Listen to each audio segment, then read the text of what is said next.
আবার আমি কেন? মহারাজ, আপনি না গেলে আমরা কেউ যাবই না।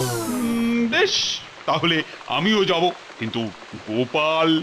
না না মহারাজ, এই এই এই- এই বিশাল থলথলে ভুঁড়ি নিয়ে কি আমি হাঁটতে পারি মহারাজ? হ্যাঁ হ্যাঁ, খুব পারবে।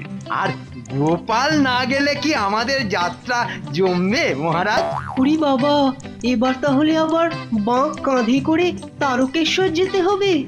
তাহলে বুঝুন যত সব উটকো ঝামেলা। কিন্তু মহারাজ, আপনাকে তো ছদ্মবেশে যেতে হবে, নইলে সবাই যে চিনে ফেলবে। সে হবে খুন, কিন্তু ওই বাঁ ঘট এসব তো কেনারও ব্যবস্থা করতে হবে।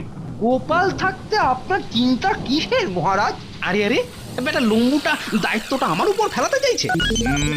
সেটা অবশ্য ঠিকই বলেছ মন্ত্রী। গোপাল যে কাজটাই করে একেবারে আটঘাট